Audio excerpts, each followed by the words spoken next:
Hi everybody. I'm going to go over a few pieces of advice I have for you before you submit your coursework. It's been really fun speaking to you all this week during tutorials, and I have to say I am super impressed at the way in which you're handling yourselves through your collaboration and communication, and especially during these coronavirus times when things are heavily affected. You have really handled yourselves in a professional, dignified manner. There are over 50 groups in the class, and the vast majority of you are working exceptionally well, so you should be really proud of yourselves for that. There are a few questions that have been coming up again and again, and I just wanted to cover them off to clarify. So the first one is, do we need to take COVID into account? The short answer is no. So basically, you won't be marked down for not having thought about COVID and having produced an assignment that basically thinks about normal times. Equally, I'm more than happy for you to attend to coronavirus restrictions in your assignment. Essentially, the headline news is you don't have to, and you won't be marked down either way. It's your choice. Another question that's been asked is, how do we reference the segment information that's available for the National Museum online? And basically the short answer to that is you don't have to. I provided you with that information, so I know where the information came from, and if I asked you to cite it, then I'd just be getting you to take up extra room in your assignment, so no need to reference it. A couple of other pointers that have come up from the conversations I've had this week so far. First of all, less is more. When you get to the point of putting together the opportunities you're identifying for the museum, think of concentrating on 2 or 3 and really working them through, explaining the detail and making sure you're referring back to the literature and the analysis you've done of the museum's current provision. Less is more.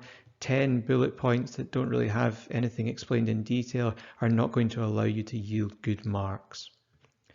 The second suggestion is to elect a single group member who is going to assimilate the coursework all together in one place and is going to smooth it over so that it reads as a holistic document, like one piece of work rather than separate pieces of work that have been stitched together. Now let's talk about details for the final submission. Now, to refresh something I'm sure you're already aware of, the submission of the coursework is due by 5 p.m. on Thursday the 18th of March via the Class Vision page. Now, if you go on the Class Vision page, you need to click on the Edinburgh tab and then click on the Assessment Edinburgh button. And then once you get there, you need to scroll down to the final submission portal, and you will see the Turnitin portal where you can click a button and it will look something like this, what's coming up on screen now. That's where you need to submit your final version. If you would like to produce a similarity report, there is a practice version, and that's labeled very clearly, and you can generate similarity reports up until the deadline. But when it comes to that final submission, that's where you need to go. A couple of other housekeeping things before we get to the final submission.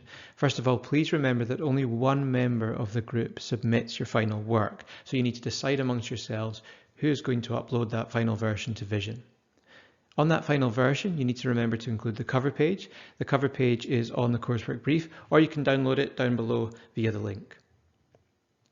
Please also ensure that you've used the appropriate file naming format, which is detailed on the coursework brief, but you can see it here, and make sure on that final version when you're uploading it to Vision that you've got all your group's usernames attached.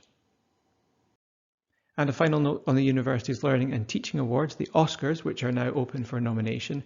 And many of you have already put in a nomination, which I'm really grateful to you for. But if you think me or any of my colleagues across the university are deserving of an award, actually getting our names put forward makes a massive difference to us. So I'd be really grateful to you if you take the time.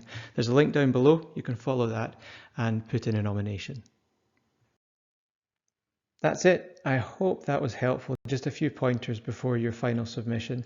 So all that's left for me to say is the best of luck with your submission for this coursework and of course for any other coursework you've got coming up. And remember, there are drop-ins next week. So if you've got any final questions or things you want to go over, you can book a 10-minute drop-in slot with me Monday or Wednesday and we can look into that. Otherwise, drop me an email as always. Take care.